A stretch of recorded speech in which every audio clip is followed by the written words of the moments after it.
छोटे शेयर ऊंची छलांग। और हमें मिल चुके हैं काफ़ी सारे दर्शकों के सवाल। चंदन शर्मा जी का सवाल है, टीटागढ़ वैगन पर सर 1300 रुपये के कुछ शेयर लिए हुए हैं। सर ये क्या करें? टीटागढ़ वैगन जैसी काउंटर जो रेलवे शेयर ये रहे हैं, काफ़ी तेज पिटाई को झेलने के लिए मिली है। ये सही समय है क्या इन शेयरों पर एवरेज करने का, टीटागढ़ वैगन जैसे शेयरों पर, या अभी होल्ड करना है? क्या करें? नहीं, मेरे ख्याल से देखिए टीटागढ़ वैगन इन्होंने थोड़ी सी ऊपरी लेवल पे स्टॉक लिया है, लेकिन मेरा मानना है कि अगर नजरिया इनका 1.5-2 साल का है विवेक, तो हाँ। कंपनी के पास बहुत अच्छे ऑर्डर है, अगले 1.5-2 साल की रेवेन्यू विजिबिलिटी है। मेट्रो के लिए भी अभी सप्लाई करते हैं। प्लस इनका जो प्रोडक्ट बेस है वो बहुत बड़ा है। और अभी हाँ। हमने हाल ही में सुना है कि ऐसे भी रिपोर्ट्स आ रहे हैं कि गवर्नमेंट ऑफ इंडिया शायद नए वैगन ऑर्डर प्रोक्योरमेंट की बातें कर रही है। तो कहीं ना कहीं मुझे लगता है कि रेलवे वैगन का बिजनेस बहुत ही एक निश बिजनेस है, मुश्किल से 3-4 कंपनियां ही है। तो यहाँ पे डेफिनेटली अगर किसी को 1.5-2 साल का नजरिया लेके काम करना है तो यहाँ पे निवेशित रहिए। देखिए ऊपर लेवल पे स्टॉक जरूर टूटा है, लेकिन प्रोस्पेक्ट्स काफी अच्छे हैं। मुझे नहीं लगता है कि ग्रोथ में कोई प्रॉब्लम है। थोड़ा सा प्रॉफिट बुकिंग हो चुका है, ऊपरी लेवल पे स्टॉक बहुत जल्दी भाग चुका था। तो 1.5-2 साल का नजरिया लेके इसमें थोड़ा सा एवरेजिंग भी आप कर सकते हो, लेकिन time frame at least 12 to 18 months का रखें। ठीक है। रीना जी, गुड मॉर्निंग रीना जी। इनका सवाल है सर, गेल, एसबीआई और टाटा पावर, इन्होंने लगभग इन्हीं प्राइस जहां पर ये चल रहे हैं, यहाँ इन्हीं प्राइस के आसपास के लिए हुए हैं। ये पूछ रही है कि इन तीनों में से मैं और थोड़ा सा ऐड करना चाहती हूँ किसी शेयर को, वो कौन सा होना चाहिए? नहीं, मुझे लगता है कि देखिए टाटा मोटर्स मेरे सर हिसाब से, टाटा पावर इनके पास है। सॉरी सर, मुझे लगता है कि Tata power will be a good opportunity, क्योंकि देखिए स्टॉक में एक अच्छा बेस बन चुका है। प्लस पावर बिजनेस जिस प्रकार से ग्रो कर रहा है अगले 1.5-2 साल के लिए, डिमांड सप्लाई इक्वेशन बहुत ही बढ़िया है। प्लस कंपनी ने कहा है कि अगले 2-3 सालों में वो बेसिकली ग्रीन और बेसिकली जो इलेक्ट्रिक व्हीकल चार्जिंग का जो बिजनेस है वहां पे बहुत बड़ा फोकस रखना चाहते हैं। ऑलरेडी हमने देखा है कि दिसंबर के क्वार्टर के नंबर्स काफी ठीक ठाक थे, मैनेजमेंट की कमेंट्री भी अच्छी थी। तो यहाँ पे अगर वो टाटा पावर थोड़ा सा एक्यूमुलेट करे और अगर मेरे ख्याल से 12 से 15 महीने का व्यू रखे तो ये एक अच्छा रिस्क रिवॉर्ड उनको बन सकता है। थोड़ा सा स्लो मूवर स्टॉक जरूर है, लेकिन जिस प्रकार का बिजनेस है बहुत ही वेल एस्टेब्लिश प्लेयर है, बहुत अच्छा मैनेजमेंट है। और ऐसे बाजार में आपको ऐसे फ्रंटलाइन स्टॉक्स में ही पैसा निवेश करना चाहिए। बिल्कुल ठीक है। तो मैम आपको तीनों में से एक शेयर तो मिल ही गया जहां पर कि आप और थोड़ी पोजीशन बना सकती हैं। एक हमारे दर्शक हैं महादेव प्रसाद मौर्य जी, ये गुजरात से हैं, वडोदरा से। ये पूछ रहे हैं, नमस्कार महोदय। पहले तो नमस्कार सर आपको भी। मेरे पास पैरामाउंट कम्युनिकेशंस के 1121 शेयर हैं, औसत कीमत ₹76 है। लॉन्ग टर्म के लिए रख सकते हैं? कृपया मेरा मार्गदर्शन करें। अविनाश सर, पैरामाउंट कम्युनिकेशन एक समय बड़ा हिट चलता था, आई रिमेंबर इन अर्ली 2000। अभी क्या स्थिति है इस कंपनी की और कैसे देख रहे हैं सर? नहीं, मेरे ख्याल से देखिए ये एक केबल और वायर मैन्युफैक्चरिंग कंपनी है, काफी अच्छी ऑर्डर बुक है। आई थिंक स्टॉक में काफी भारी करेक्शन आ चुका है, लेकिन मेरा मानना है कि देखिए अगर आपका नजरिया कम से कम साल भर का है तो इसमें डेफिनेटली पोजीशंस आप होल्ड कर सकते हो, थोड़ा बहुत ऐड भी कर सकते हो, क्योंकि कंपनी काफी वेल मैनेज्ड है। ऑलमोस्ट 70-75% तो ये यूएस मार्केट को एक्सपोर्ट करती है। शायद इसलिए थोड़ा करेक्शन इसलिए देखने को मिला है क्योंकि मार्केट का शायद ऐसा व्यू बन रहा है कि अभी जो भी एक्सपोर्ट यूएस मार्केट के लिए जाएगा वो ज्यादा टैरिफ अट्रैक्ट करेगा और उसमें थोड़ी दिक्कत आ सकती है। पर मुझे लगता है कि देखिए ये जो B2B वाले जो कस्टमर्स होते हैं ये बहुत समय के बाद प्रोडक्ट क्वालिटी सारा कुछ टेस्टिंग करने के बाद ही अप्रूव करते हैं। और कॉस्टिंग के हिसाब से इंडिया बहुत ही कॉम्पिटिटिव मार्केट है। तो टैरिफ के बाद में भी मुझे नहीं लगता है कि कोई बड़ी कमजोरी आएगी। आई थिंक जब नंबर्स आएंगे अप्रैल टू जून के क्वार्टर, तभी शायद आपको एक थोड़ा अंदाजा आएगा कि टैरिफ के बाद भी बिजनेस अच्छा चल रहा है। और मैनेजमेंट की कमेंट्री भी अच्छी है, दिसंबर क्वार्टर के भी नंबर अच्छे थे। तो मेरे ख्याल से यहाँ पे निवेशित रहिए, लेकिन थोड़ा सा टाइम फ्रेम यहाँ पे लंबा रखिए। ठीक है। अगला सवाल है सोनी कुमारी जी का, हमारी रेगुलर व्यूअर हैं, टेक्समैको इंफ्रा और टेक्समैको रेल। अ, सर इन दोनों पर आपका व्यू क्या रहेगा? इनके जो बाइंग है वो लगभग इन्हीं लेवल्स की है। देखिए टेक्समैक और रेल तो मैं कहूंगा कि वैगन मैन्युफैक्चरिंग कंपनी है और बहुत ही बढ़िया ऑर्डर बुक पे बैठा है। मुझे लगता है कि यहाँ पे और कुछ नहीं तो थोड़ा सा समय यहाँ पे बिताना बहुत जरूरी है, क्योंकि देखिए एक जमाना था जब रेलवे स्टॉक्स में बहुत भरपूर तेजी थी, बहुत जल्दी स्टॉक्स भागते थे। अभी थोड़ा सा कंसोलिडेशन हो रहा है। अभी तो वो समय है जब आपको थोड़ा सा निवेश के पॉइंट ऑफ व्यू से यहाँ पे पोजीशंस होल्ड करनी है कम से कम 12-15 महीनों के लिए, क्योंकि रेलवे सेक्टर में जिस प्रकार का कैपेक्स गवर्नमेंट ने अनाउंस किया है आगे भी करेगी, उसका फायदा जरूर टेक्समैको रेल को मिलेगा। और जैसे मैंने कहा कि वैगन मैन्युफैक्चरिंग में मुश्किल से 3-4 कंपनियां, जैसे टेक्समैको रेल हो गया, जुपिटर हो गया, टीटागर हो गया, तो इन कंपनीज को डिमांड की कोई प्रॉब्लम नहीं है क्योंकि सप्लाई अभी भी कम पड़ रही है। और रही बात टीटागर रियल एस्टेट की, जो इनकी रियल एस्टेट वाली डीमर्ज कंपनी है, देखिए यहाँ पे थोड़ा सा समय लगेगा क्योंकि इनके पास काफी अच्छी जमीन है, लेकिन जब तक वो पूरी तरह से उसको मोनेटाइज नहीं करते और उसका बेनिफिट नंबर्स में रिफ्लेक्ट नहीं होता, तब तक यहाँ पे कोई बड़ा उछाल आएगा नहीं। हालांकि मैं कहूंगा कि मार्केट वैल्यू तो इस कंपनी की जमीन की काफी सिग्निफिकेंट है, लेकिन मार्केट इंतजार कर रहा है कि कहीं ना कहीं इसका मोनेटाइजेशन कब होगा, जो अभी तक हुआ नहीं। तो यहाँ पे भी होल्ड करें, बट ज्यादा पोटेंशियल मुझे लगता है टेक्समैको रेल में रहेगा। जी, ठीक है, तो टेक्समैको रेल में ज़्यादा अट्रैक्शन मिलेगा। एक हमारे दर्शक हैं राहुल राज जी, ये पूछ रहे हैं सर, अजाक्स इंजीनियरिंग के शेयर इनको आईपीओ में मिले थे, तब से लॉस में है, क्या करना चाहिए? अभी ये 600 की रेंज में चल रहा है इसका शेयर। नहीं, मेरे ख्याल से इनको आईपीओ का मिला था ना, तो आईपीओ में तो काफी पैसा बना होगा विवेक, मेरे ख्याल से तो आई थिंक इन्होंने शायद सेकेंडरी में खरीदा होगा अगर लॉस में है तो। मैं वही देखने की कोशिश कर रहा हूँ सर, क्योंकि मैंने चार्ट पर देखा तो 500-600 की रेंज मुझे दिखी, 570 और 600 की रेंज। मैं इसका इशू प्राइस ही देखने की कोशिश कर रहा हूँ कि इसका इशू प्राइस क्या रहा है, और 629 का है। अच्छा, तो ये बहुत लॉस में तो नहीं, हाँ शायद अभी नए निवेशक हैं सर, तो थोड़ा 27 रुपये नीचे या 2-3-4% नीचे देखकर थोड़ा डर गए हैं। हाँ, तो 629 का है सर इनका लिया हुआ, 602 चल रहा है। नहीं मेरे ख्याल से देखिए, अगर आपका नजरिया 1.5-2 साल का है तो आजाद इंजीनियरिंग एक ऐसी कंपनी है जो बहुत ही नीच और स्पेशल कंपोनेंट्स बनाती है, और ऑर्डर बुक भी बहुत अच्छी है। मुझे लगता है कि देखिए, पब्लिक इशू के बाद जिस प्रकार से इस कंपनी में एक्साइटमेंट था कि सचिन तेंदुलकर ने भी इसमें पैसे डाले थे, काफी पैसा सचिन तेंदुलकर ने बनाया, उसके बाद तो कंपनी के नंबर्स भी अच्छे आ गए।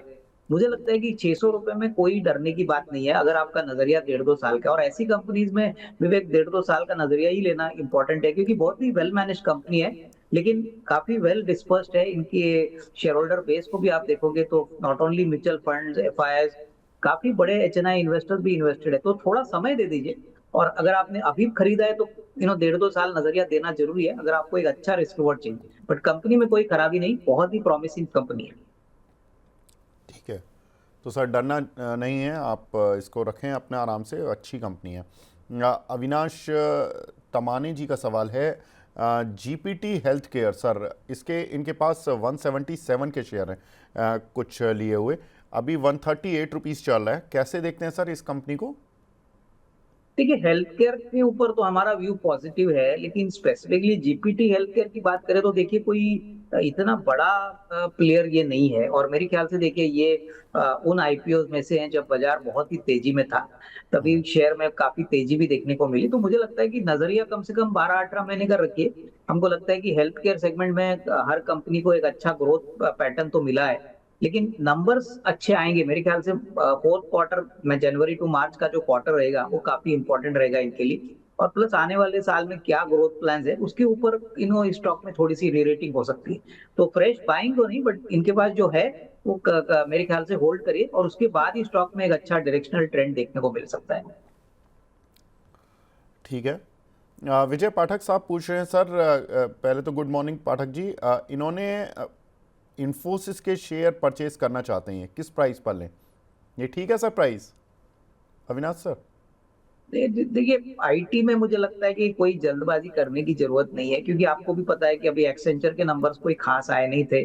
प्लस जिस प्रकार से अभी टैरिफ्स का इशू चल रहा है, मुझे लगता है कि थोड़ा सा इंतजार करें, मार्च का क्वार्टर आने दीजिए, उसके बाद आपको थोड़ा सा रेवेन्यू विजिबिलिटी और आउटलुक के बारे में ज्यादा कंफर्ट मिलेगा। और मैं कल ही पढ़ रहा था कि इन्होंने काफी न्यू ट्रेनीज मैसूर के उनके कैंपस से काफी लोगों को निकाला है।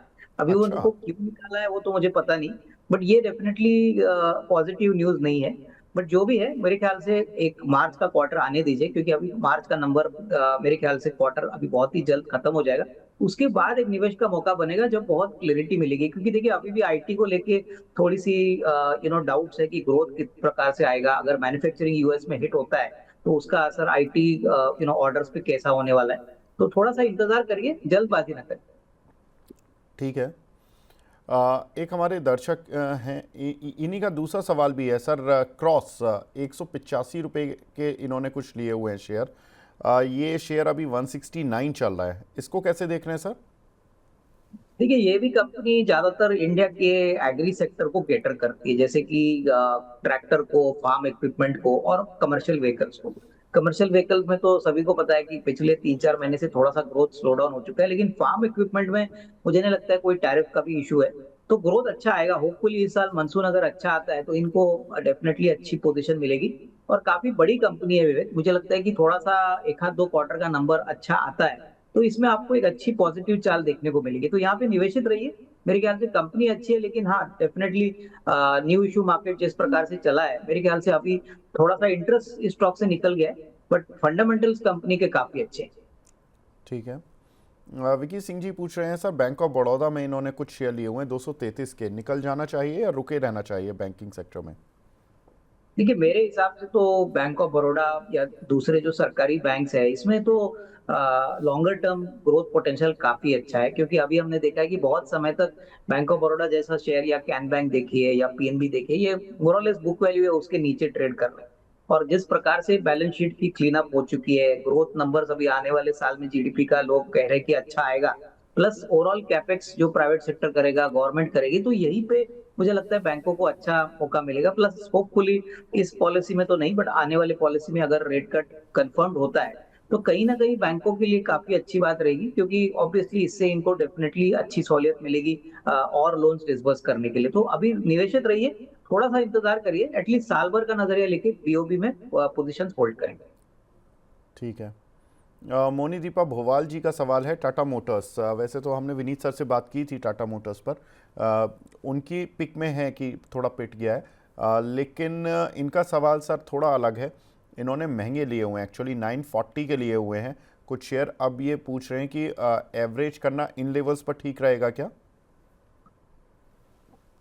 देखिए, मुझे लगता है कि टाटा मोटर्स में आज जो गिरावट आई है वो तो प्योरली उस न्यूज पे आई है कि यूएस अभी इंपोर्टेड जो गाड़ियां हैं उनके ऊपर हम्म। 25% इंपोर्ट ड्यूटी लगाएगा। और जैसे आपको पता है कि जेएलआर का बड़ा सेल यूएस में होता है, तो वहां थोड़ी सी दिक्कत हो सकती है, लेकिन सिर्फ प्राइस में ऑलरेडी टाटा मोटर्स काफी गिर चुका है, तो इन्होंने तो ऊपरी लेवल पे लिया है। तो मैं इनको यही कहूंगा कि कम से कम 25% जो उनको खरीदना है वो इस प्राइस पे खरीद ले। मार्केट ये भी मान के चल रहा है कि होपफुली अगर 2-3 दिनों में टैरिफ को लेके कोई पॉजिटिव सोल्यूशन आता है तो वापस आपको एक अच्छी छलांग ये ऑटो शेयर में, स्पेसिफिकली टाटा मोटर्स में देखने को मिलेगी, और आने वाला साल होपफुली इनके लिए अच्छा होगा। प्लस जैसे विवेक आपको भी पता होगा कि यहाँ पे जेएलआर का बिजनेस और जो डोमेस्टिक बिजनेस है वो अलग अलग दो कंपनियों में बंटने वाला है। तो ये बिल्कुल। भी जो होने वाला है, ये करंट ईयर में होगा FY 26 में। तो इसका भी असर स्टॉक पे पॉजिटिवली प्ले आउट होगा। तो थोड़ा सा तो ये एक्यूमुलेट कर सकते हैं और नजरिया कम से कम साल भर का रखें। ठीक है। तो आप नज़रिया एक साल का रखें तो दोनों ही हमारे जो फंडामेंटल एनालिस्ट हैं दोनों ही पॉजिटिव हैं। नंदिता मालाकर जी का सवाल है, आनंदा मालाकर जी हैं ये। GSW इंफ्रा, इन्होंने 252 रुपये के कुछ शेयर लिए हुए हैं सर। क्या करना चाहिए इनको? ठीक है, मेरे ख्याल से पोर्ट का बिजनेस जो होता है वो बहुत ही प्रॉमिसिंग होता है। हमने देखा है कि अडानी पोर्ट्स आज एक वेल एस्टेब्लिश बड़ा प्लेयर है। जेएसडब्ल्यू इंफ्रा भी मुझे लगता है कि इसी धंधे में है, और आने वाले 1.5-2 साल में जिस प्रकार से अभी इंफ्रास्ट्रक्चर और लॉजिस्टिक्स की डिमांड है, इसका कोई डाउट नहीं कि इसके लिए काफी अच्छी होगी। इन्होंने नवकार कॉर्पोरेशन नाम की कंपनी भी खरीदी है, तो कहीं ना कहीं ये इनऑर्गेनिक रूप से भी अपना पोजीशन बॉल्स्टर कर रहे हैं।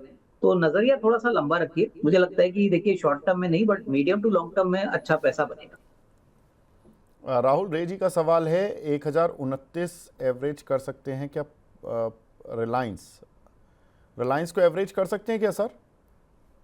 इन्होंने शायद 1553 के लिए हुए हैं।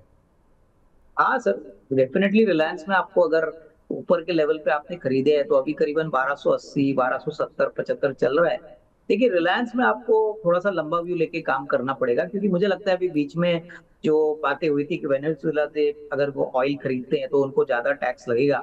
तो अभी ये बात क्लियर है कि वहां का तेल महंगा होता है, तो रिलायंस के सामने दूसरे भी ऑप्शंस रहेंगे।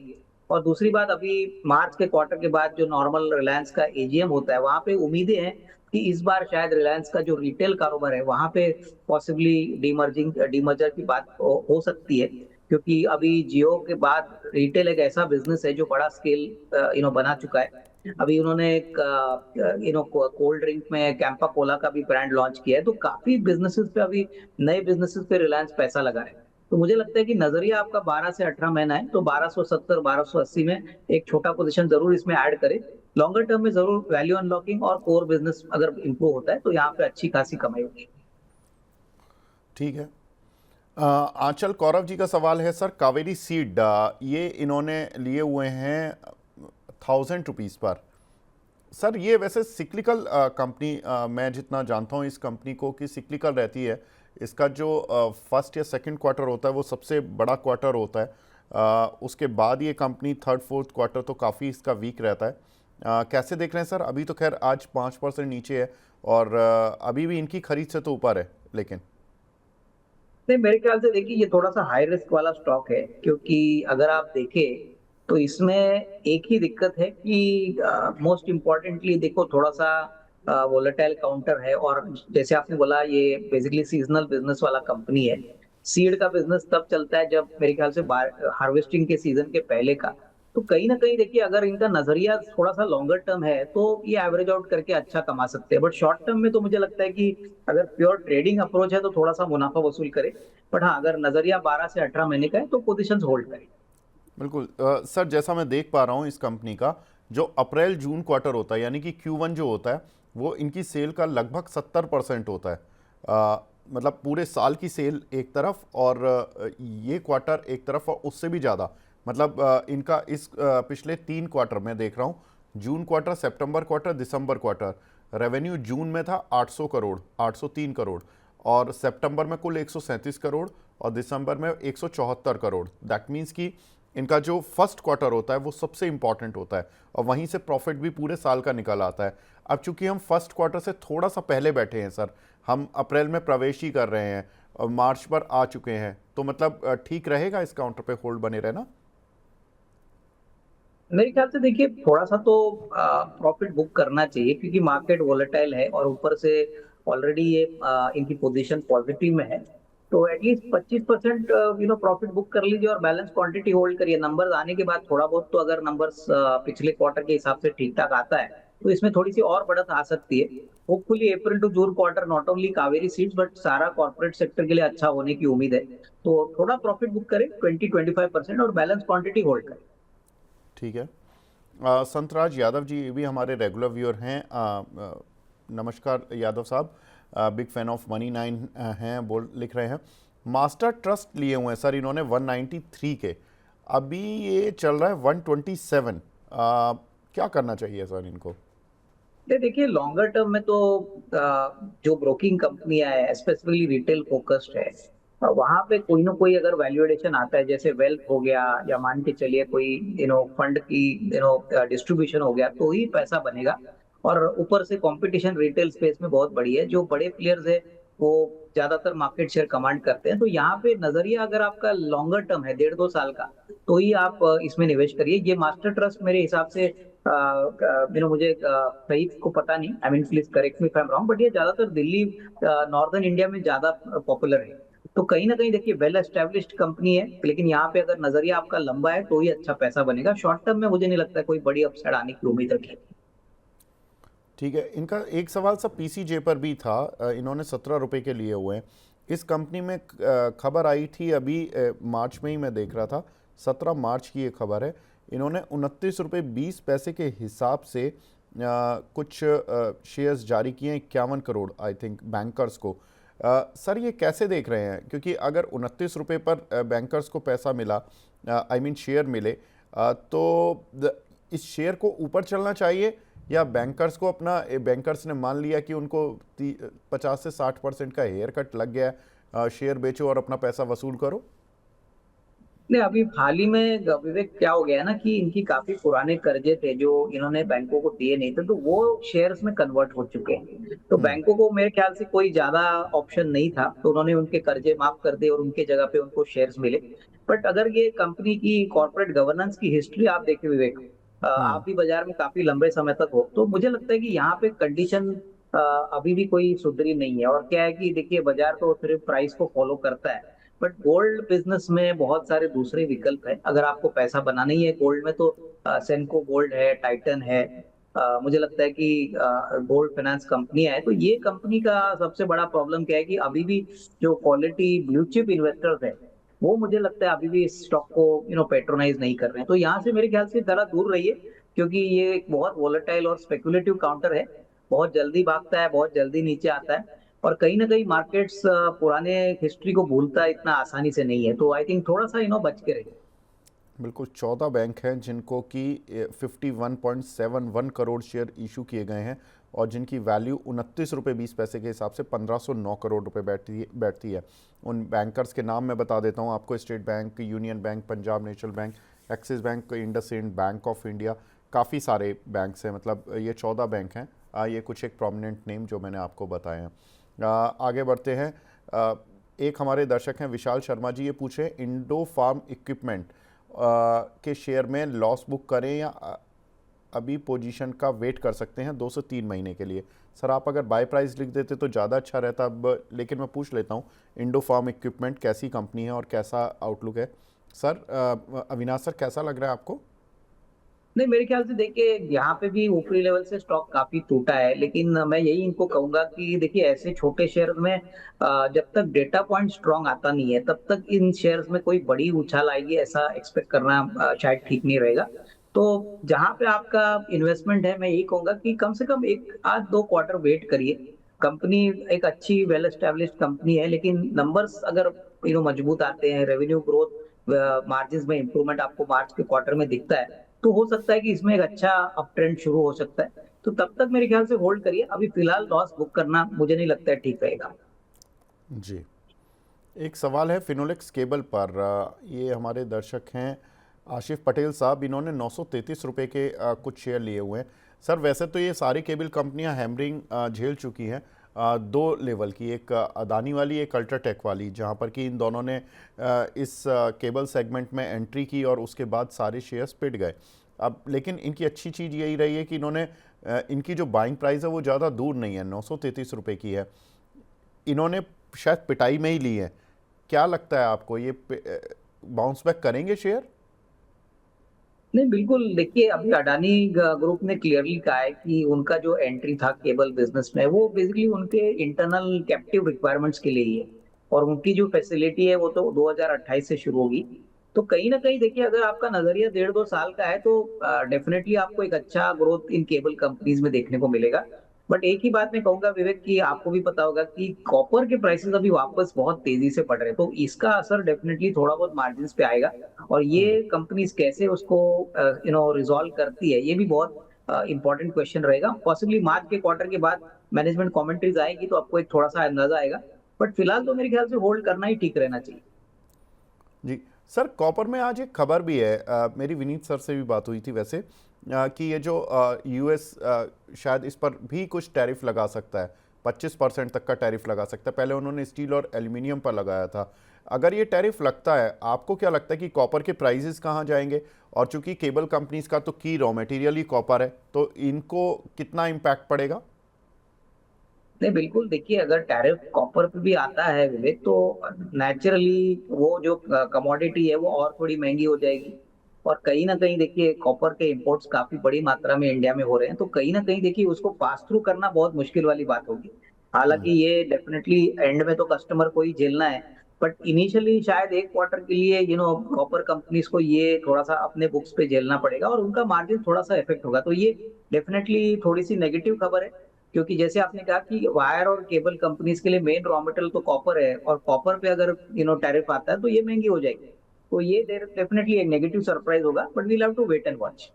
सर अगर कॉपर महंगी हो जाएगी तो इंडियन कॉपर कंपनीज के शेयर महंगे होंगे, हिंदुस्तान कॉपर और हिंडाल्को के? केबल केबल वायर कंपनी जो कॉपर रॉ मटेरियल यूज करती है, इनके लिए रॉ मटेरियल महंगा होगा। हालांकि देखिए हिंदुस्तान कॉपर के लिए, या मान के चलिए वेदांता है जो कॉपर बनाता है, इनके लिए डेफिनेटली अच्छी बात है, क्योंकि कहीं ना कहीं देखिए उनका जो प्रोडक्ट होगा वो इम्पोर्टेड प्रोडक्ट के मुकाबले में डेफिनेटली एक रिलेटिवली अच्छे प्राइस पॉइंट पे अवेलेबल होगा। बट मैं वही कह रहा हूँ कि ज्यादातर जो कंपनियां हैं वो डोमेस्टिक के बाद इंपोर्ट भी करती है। तो डोमेस्टिक जो कॉपर के प्लेयर्स है उनके लिए डेफिनेटली अच्छी बात है, क्योंकि उनके प्रोडक्ट्स में ज्यादा सा और प्राइसिंग एडवांटेज मिलेगा। अच्छा, ठीक है। एक हमारी दर्शक हैं रीना परमार जी, ये पूछ रही हैं सर जुबिलेंट फूड और मझगांव डॉक, या इन पर आपकी क्या राय रहेगी सर शॉर्ट टर्म में?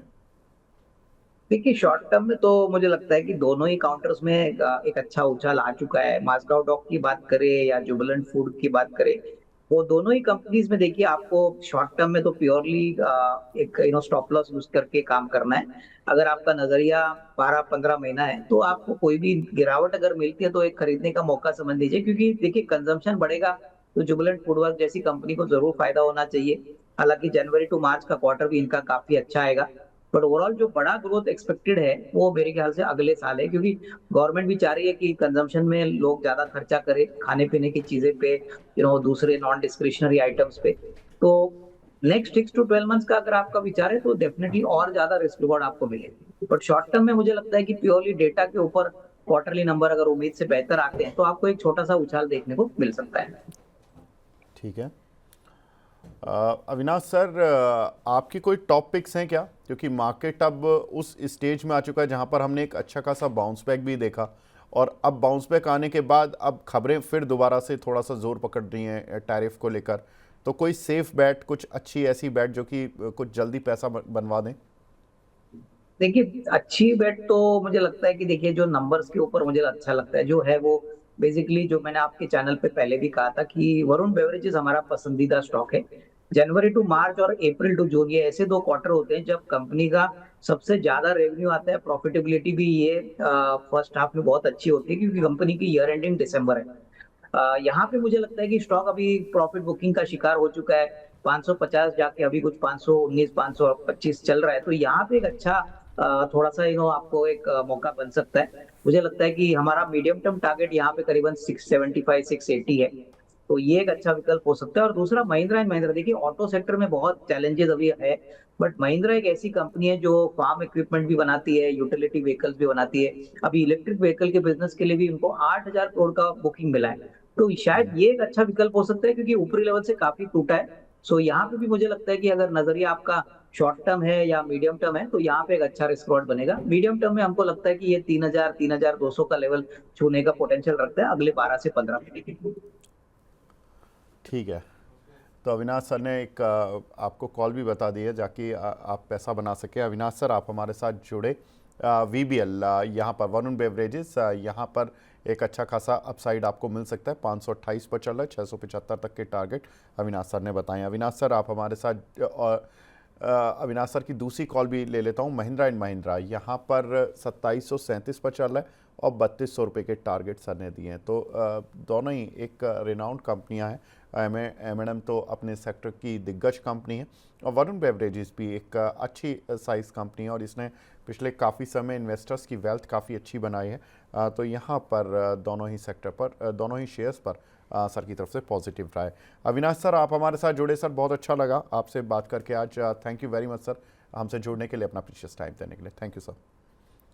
अब हमारे साथ तीसरे खास मेहमान जुड़ चुके हैं। मैं वेट कर रहा था राजेश भोसले साहब का, इक्विटी टेक्निकल एनालिस्ट हैं फ्रॉम एंजल वन।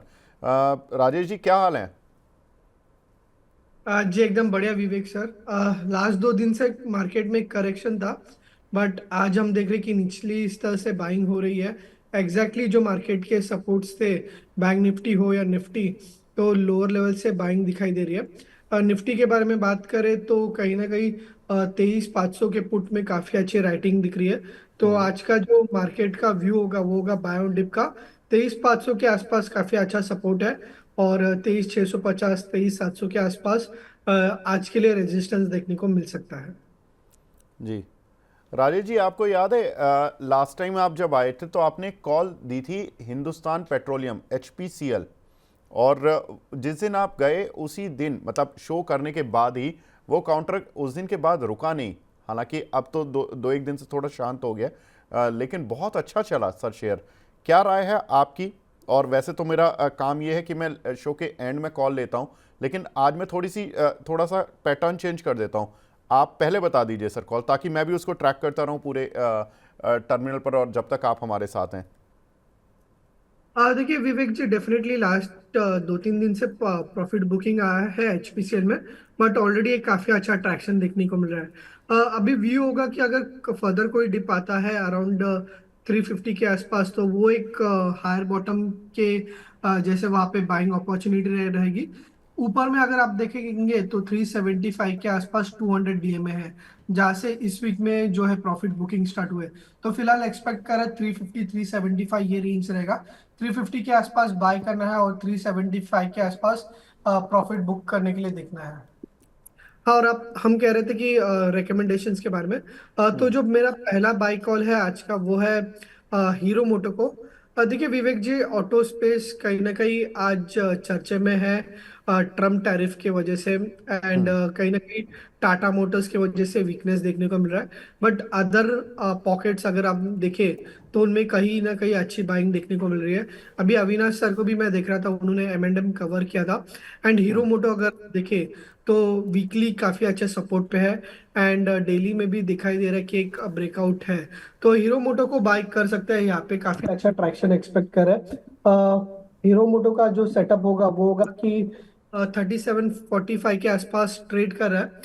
3610 का स्टॉप लॉस रहेगा हीरो मोटो को, एंड टारगेट रहेगा 4000 का। दूसरा ओके। जो बाय कॉल है आज मेरा वो है यूनियन बैंक का। देखिए बैंकिंग स्पेस में काफी अच्छा ट्रैक्शन है। एक मिनट राजेश जी, मैं थोड़ा सा आपको इंटरप्ट कर रहा हूँ। ये जो आपने स्टॉप लॉस बताया हीरो मोटोकॉर्प का, वो 3710 बताया, 3610 बताया सर? 3610 का है। और 3610, ठीक है। 3610 ठीक और है सर। टारगेट है 4000 का। ठीक है और सर। एक दूसरा जी कौन? दूसरा दूसरा बाय कॉल है बैंकिंग स्पेस से union bank. Banking okay. Space काफी अच्छा ट्रैक्शन में है, एंड उसमें से पीएसयू बैंक्स में ज्यादा स्ट्रेंथ है। यूनियन बैंक में ऑलरेडी एक ब्रेकआउट देखने को मिला था, आज 200 डीएमए टेस्ट करके वापस पॉजिटिव मोमेंटम है। 123 के आसपास ट्रेड कर रहा है, 119 का स्टॉप लॉस होगा, एंड टारगेट एक्सपेक्ट कर सकते हैं 131 का। ठीक है। तो यूनियन बैंक यहाँ पर अभी आपको अच्छी चीज़ ये है कि बहुत ज़्यादा स्टॉप लॉस डीप नहीं है, मतलब रिस्क रिवॉर्ड ठीक है। 123 पर चल रहा है, करीब 122-23 की रेंज में, और 119 का स्टॉप लॉस और 131 का टारगेट। और जो राजेश जी ने एक और कॉल बताई है वो है हीरो मोटोकॉर्प, जहाँ पर कि राजेश जी का मानना है कि 4000 रुपये तक ये काउंटर आ सकता है, और 3610 का स्टॉप लॉस, यानी कि 130 रुपये ब्रॉडली आप स्टॉप लॉस लेकर चलेंगे तो आपको 250 रुपये से ज़्यादा के रिटर्न आपको मिल जाएंगे इस काउंटर पर। तो आज हमारे दोनों ही गेस्ट ऑटो सेक्टर पर टैरिफ लगा है, लेकिन उन कंपनीज पर बुलिश है जो कि डोमेस्टिक प्ले में काफ़ी अच्छी स्ट्रॉन्ग कंपनीज हैं। एचपीसीएल, आई रिमेंबर शायद राजेश जी लास्ट वीक जब बात हो रही थी तब 330-35 पर चल रहा था, और ये उसके बाद 370 तक गया, और अभी भी राजेश जी का मानना है कि 356 चल है, 375 तक तो काउंटर जा सकता है। आगे बढ़ते हैं। अब एक सवाल हमें मिला है खुशवेंद्र मिश्रा जी का, उदयपुर सीमेंट। राजेश जी, ये कैसा लग रहा है आपको? 40 रुपये के प्राइस के लिए हुए हैं इन्होंने, एवरेज करें या सेल करें? देखिए विवेक जी, सीमेंट स्टॉक्स जो है लास्ट 2 वीक से काफी अच्छे ट्रैक्शन में है, बट स्पेशली अगर उदयपुर सीमेंट के बारे में बात करें तो अंडर परफॉर्मिंग है। कोई भी जो बाउंस है, बाउंस में वीकनेस देखने को मिल रहा है। तो सलाह ये होगी कि इसमें से एग्जिट करें। एज कम्पेयर टू दैट, अगर आप पॉसिबल हो तो अंबुजा सीमेंट में एंटर कर सकते हैं। अंबुजा सीमेंट काफी अच्छा लग रहा है, यहाँ से भी अच्छा अपसाइड एक्सपेक्ट कर रहे हैं। यहाँ से स्टॉक जो करंटली ट्रेड कर रहा है 540 के आसपास ट्रेड कर रहा है। अगर एक लंबी अवधि के हिसाब से अगर रखेंगे तो 650 675 एक्सपेक्ट कर सकते हैं। And in the near term भी अगर आप टारगेट एक्सपेक्ट करें तो 575 अंबुजा सीमेंट में देखने को मिल सकता है। काफी अच्छा एक बेस फॉर्मेशन है। उदयपुर सीमेंट एक अंडर परफॉर्मिंग है, तो वहां से स्विच करके अंबुजा सीमेंट में जाने की सलाह होगी। ठीक है, तो उदयपुर से निकल जाइए और अंबुजा में चले जाइए, ये राय रहेगी मिश्रा जी आपके लिए। शर्मी जोशी जी हमारी रेगुलर व्यूअर हैं, ये भी एमबीएल इंफ्रा, इनकी 63 की बाइंग है, नेक्स्ट टारगेट क्या रहेगा? और देखिए आज स्टॉक काफी अच्छा ट्रैक्शन में है और अपर सर्किट लगा है 20% का। एंड एक double bottom kind of formation भी देखने को मिल रहा है। तो डेफिनेटली यहाँ पे होल्ड रख सकते हैं। नेक्स्ट जो टारगेट होगा वो होगा 52 का। एंड नीचे में अगर आप देखें तो 37 के आसपास स्टॉक के लिए काफी अच्छा सपोर्ट है। तो फिलहाल के लिए होल्ड रखिए 52 के टारगेट्स के लिए। ये तो मतलब अपर सर्किट लगने के बाद भी अभी इनकी बाइंग प्राइस से बहुत दूर है। तो 63 का लिया है 41 पर, ये 20% का सर्किट लगा हुआ है इसमें बिल्कुल। और सर की राय मिल गई है। अगले काउंटर की तरफ बढ़ते हैं। आईओसी निहारिका पूनावाला जी पूछ रही हैं सर 130 के लिए थे। आप तो काफ़ी क्लोजली देख रहे हैं ये ऑयल मार्केटिंग कंपनीज को। राजेश जी, एचपीसीएल आपने देखा, आईओसी कैसा लग रहा है आपको शॉर्ट और लॉन्ग टर्म के लिए? देखिए आईओसी भी ओवरऑल चार्ट स्ट्रक्चर काफी पॉजिटिव है। एंड यहाँ से भी स्टॉक जो है पॉसिबली 140 145 के लेवल्स देखने को मिल सकता है। 140 145 के आसपास वापस चार्ट्स को रीचेक करना होगा क्योंकि वहाँ पे दिसंबर का स्विंग हाई भी है और 200 डीएमए भी है। तो यहाँ पे व्यू पॉजिटिव है बट 140 145 के आसपास वापस चेक करना होगा। ठीक है। राकेश महाजन जी का सवाल है। देखिए इस शेयर पर आ ही गया सवाल, काफ़ी दिनों से मैं वेट कर रहा था कि कोई दर्शक पूछ क्यों नहीं रहे हैं आजकल। वोडाफोन आइडिया 1270 शेयर हैं। राजेश जी, इसमें क्या करें? ये 7 रुपये और 8 रुपये की रेंज में फंस गया शेयर। वैसे हम जनरली 10 रुपये के नीचे के शेयर नहीं लेते हैं, लेकिन चूंकि वोडाफोन आइडिया बिरला ग्रुप की कंपनी है, काफ़ी कुछ इसमें दर्शक फंसे हुए हैं और काफ़ी फैंसी रहता है ये शेयर, तो इसलिए इस पर बात करना ज़रूरी है। सर क्या करें? और देखिए जनरली आपके भी शो पे भी हमने कई बार बताया कि ये सारे जो स्टॉक्स है ट्रेडिंग के हिसाब से ट्रेडिंग बाउंस के लिए डेफिनेटली प्ले कर सकता है बट लॉन्ग टर्म के हिसाब से इस स्टॉक में अवॉइड की ही रणनीति रहेगी। भारतीय एयरटेल देखिए ऑल टाइम हाई के आसपास चल रहा है वेराइज वोडाफोन आइडिया जो है लोस के आसपास ट्रेड कर रहा है। अभी भी सलाह यही होगी कोई भी बाउंस में एग्जिट करने की। यहाँ पे देखिए नवंबर में एक बाउंस आया था 6 रुपये 70 पैसे के आसपास। तो वहां पे ही ट्रेड कर रहा है। तो अगर होल्ड रखना है तो 6 रुपये 70 रुपये का स्टॉप लॉस है। खोने के लिए ज्यादा कुछ नहीं है। बाउंस में मैं सलाह दूंगा कि 8 रुपये 80 के आसपास काफी अच्छा रेजिस्टेंस है। तो वहां पे बाउंस में एग्जिट करने की सलाह होगी। ठीक है। ऋषिकेश कुमार जी पूछ रहे हैं जोमेटो यहाँ ले सकते हैं क्या? देखिए जोमेटो काफी अच्छे न्यूज में भी है, काफी अच्छा फॉर्मेशंस भी है। यहाँ पे सलाह होगी बाय कर सकते हैं बट स्ट्रिक्ट स्टॉप लॉस रखना पड़ेगा 195 के आसपास। अगर 195 ब्रेक करता है तो इसमें वीकनेस देखने को मिल सकता है। ऊपरी स्तर पे अगर आप देखें तो 235 240 एक रेजिस्टेंस जोन रहेगा। ठीक है। सूर्य प्रताप गुप्ता जी केवल गुड मॉर्निंग लिख रहे हैं। Sir good morning. आप सवाल पूछे तो और अच्छी गुड न्यूज़, अगर कुछ अच्छा सवाल हो आपके पास, कुछ प्रॉफिट आ रहा हो तो वो भी बता दीजिए, हमारी गुड मॉर्निंग भी हो जाएगी। नीरज कुमार जी हैं राजू इंजीनियर्स के बारे में पूछ रहे हैं। सर 204 रुपये के लिए हुए हैं इन्होंने 200 शेयर, क्या करना चाहिए सर इसमें?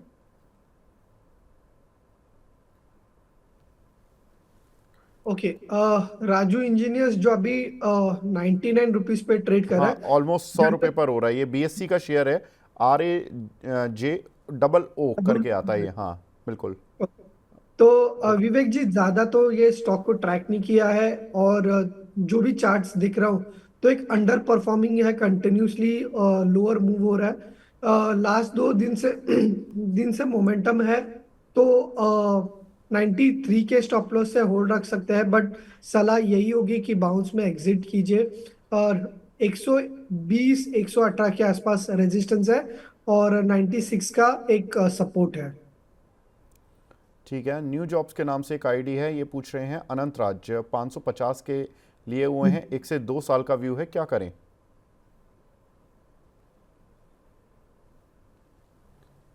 देखिए 2 साल के हिसाब से सलाह ये होगी कि 450 के स्टॉप लॉस से होल्ड रखिए। यहाँ पे एक लॉन्ग टर्म सपोर्ट से बाउंस किया है। अभी भी अंडर परफॉर्म कर रहा है बट सपोर्ट के आसपास है। तो 450 का स्टॉप लॉस रखिए। बाउंस में काफी स्ट्रॉन्ग रेजिस्टेंस है अराउंड 680 टू 700 के आसपास। तो वहां पे आता है, तो एक बार वहां पे लाइट हो जाइए, क्योंकि हमने देखा था कि जैन से काफी शार्प सेल ऑफ देखने को मिला है। 900 के आसपास ट्रेड कर रहा था एंड 450, तो इसके जो रिट्रेसमेंट लेवल्स आ रहे हैं, तो कहीं ना कहीं 650 और 680 के आसपास काफी एक शार्प सेलिंग प्रेशर देखने को मिल सकता है। जी, चंदन शर्मा जी बोल रहे हैं इलाइट कॉन इंटरनेशनल, इस पर हर रोज अपर सर्किट लग रहा है for past last few days या फ्यू ईयर्स तो नहीं होगा सर, फ्यू डेज ही होगा या फ्यू वीक्स हो सकता है। एफआईज ने बड़ा चंक लिया हुआ है, ऐसा क्यों है? इसमें एंट्री कैसे की जा सकती है? सर देखिए, पहले तो अपर सर्किट वाले शेयर्स में एंट्री करना थोड़ा मुश्किल होता है। दूसरा कि आपने एफआईज की होल्डिंग तो देखी, लेकिन मैं इस काउंटर की दूसरी होल्डिंग भी पूरी ओवरऑल आप होल्डिंग देखोगे ना, तो प्रमोटर होल्डिंग कम हुई है। पहले प्रमोटर 75% होल्ड करते थे, अभी 60% होल्ड करते हैं। एफआईज ने ऑफकोर्स जिनकी होल्डिंग 15.5% थी वो बढ़कर 38.32% हो गई है, और जो पब्लिक होल्डिंग है वो काफ़ी तेज़ी से कम हुई है। तो इसमें कुछ कैपिटल या तो स्ट्रक्चरिंग हुई है जिसकी वजह से होल्डिंग में इतने बड़े बदलाव आए हैं, या फिर इसमें कुछ ऐसी चीज़ हुई है कि क्योंकि इसमें पब्लिक के पास फ्लोट ही नहीं है, पब्लिक के पास शेयर ही नहीं है एक तरह से। 1.67% स्टेक का फ्री फ्लोट क्या होता है? 60% प्रमोटर लेके बैठा, 38% एफआईज लेकर बैठे हैं, तो बाकी बचा क्या पब्लिक के पास? 98 तो इन दोनों के पास हो गया। आपको शेयर सर मिलेगा कैसे? लेकिन राजेश जी, वैसे तो ये काउंटर इस तरह के हम जनरली डिस्कस नहीं करते, लेकिन इस पे कुछ चार्ट पैटर्न बन रहा है? विवेक जी, मैं जो व्यूअर है उनको हाथ जोड़ के कहूंगा कि ऐसे स्टॉक्स अवॉइड कीजिए। देखिए, मैंने मेरे करियर में देखा है कि ऐसे बहुत सारे स्टॉक्स जो है कंटिन्यूसली अपर सर्किट लगाते रहते हैं एंड लोगों को अट्रैक्ट करते हैं कि कंटिन्यूस ऊपर जा रहा है, बट मिलता तो किसी को भी नहीं है। एंड जब भी मिल जाता है तब भी वहां से ही लोअर सर्किट लगना चालू हो जाता है। तो सलाह होगी कि ऐसे स्टॉक्स को अवॉइड कीजिए। जनरली मैं इस स्टॉक को ट्रैक नहीं कर रहा हूँ, बट जो मैंने ऐसे कुछ काउंटर्स देखे हैं तो काफी वेल्थ डिस्ट्रॉइंग है। जब भी मिलेगा तो लोअर सर्किट्स लगेगा, तो अवॉइड कीजिए ऐसे काउंटर्स को। बिल्कुल सर, एफआईज होल्डिंग ही केवल क्राइटेरिया नहीं है, इम्पॉर्टेंट ये है कि कंपनी में पब्लिक फ्लोट कितना है और प्रमोटर ने स्टेक क्यों घटाया, क्यों इतनी सारी चीज़ें हुई हैं, वो सब भी पढ़ना ज़रूरी है सर। एक क्राइटेरिया के चक्कर में ना फंसें। और वैसे भी जब इतने समय से अपर सर्किट लग रहा है तो आपको थोड़ा सा संभल के चलना होगा। जिस दिन अपर सर्किट खुलेगा तो कई बार लोग ये सोचते हैं कि आज सर्किट खुला है आज ले लो, फिर पता लगता है अगले दिन से डाउन सर्किट शुरू हो जाते हैं उसके, और वो साइकिल पता नहीं कितने दिन में जाकर रुकती है। देखिए विवेक जी, मैं कहना चाहूंगा कि कई कई बार हम लोग थोड़ा सा एग्रेसिव व्यू बोल देते हैं, थोड़ा सा रूड भी लगेगा, बट हम चाहते हैं कि हमारे जो व्यूअर्स है यहाँ पे पैसे बनाए, इसके लिए हम एकदम थोड़ा सा एग्रेसिवली व्यू दे देते हैं। तो वो थोड़ा सा ध्यान रखना चाहिए व्यूअर्स को कि हम उनके ही हित में बात कर रहे हैं।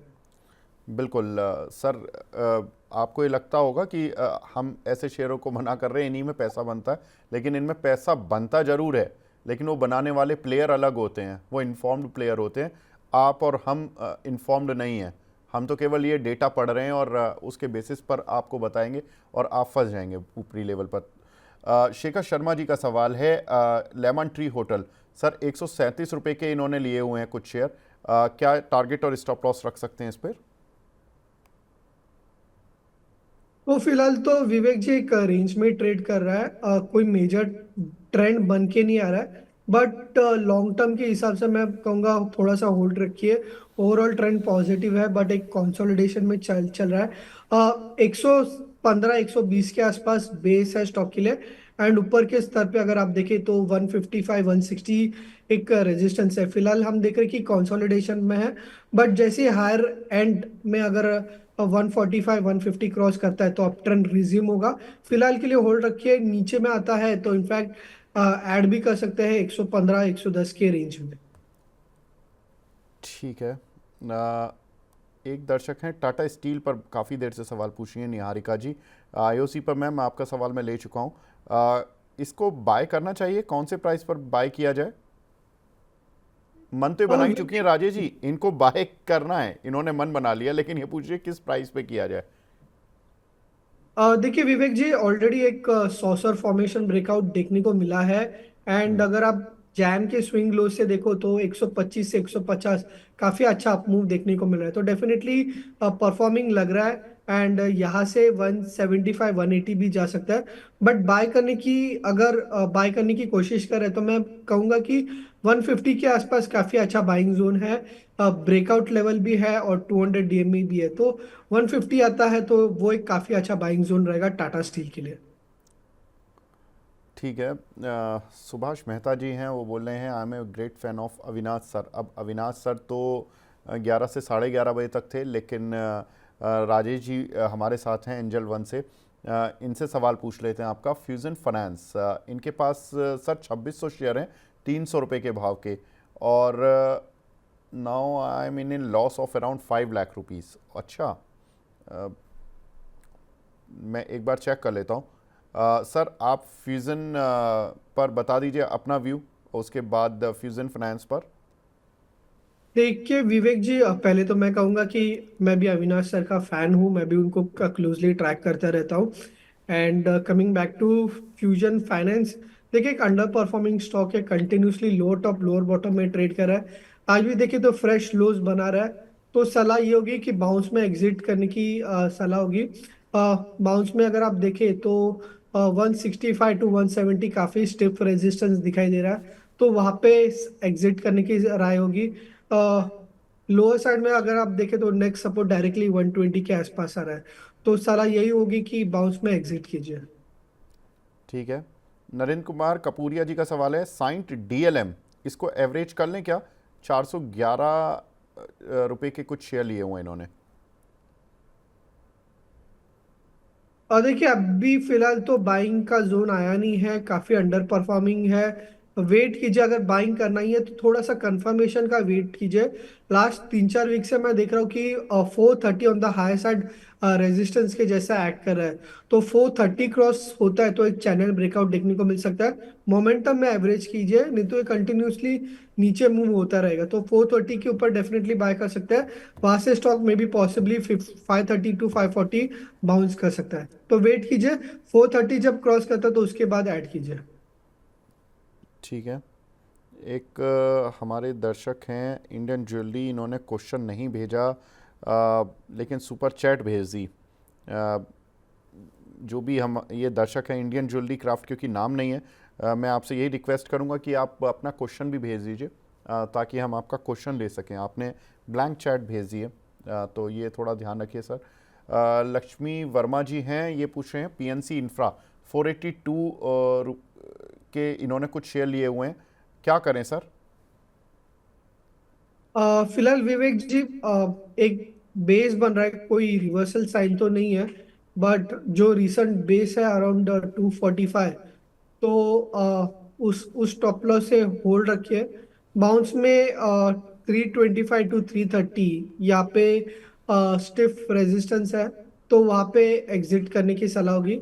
ब्रॉडर मार्केट्स में अपमूव एक्सपेक्ट कर रहे हैं, तो फिलहाल के लिए होल्ड रखिए, जो स्टॉप लॉस बताया उसे ध्यान में रखते हुए। ठीक है। पूनम गौर जी का सवाल, कजारिया सेरामिक्स सर 1216 रुपए के लिए हुए हैं लॉन्ग टर्म पर, लॉन्ग टर्म की इन्वेस्टर हैं, क्या करें? देखिए रिसेंट जो मार्केट करेक्शन हुआ तो उसमें काफी सारे ऐसे स्टॉक्स में जो है काफी अच्छा डिप देखने को मिला है। कजारिया सीमेंट में भी वीकनेस देखने को मिला है, बट अभी लॉन्ग टर्म सपोर्ट्स के आसपास ट्रेड कर रहा है। कहीं ना कहीं स्टॉक के लिए 800 से 850 काफी अच्छा सपोर्ट जोन है। पास्ट में भी हमने देखा कि इन्हीं लेवल से स्टॉक जो है 1200-1300 लेवल्स के बाउंस भी देखने को मिल रहा है, तो फिलहाल काफी अच्छे सपोर्ट्स पे है।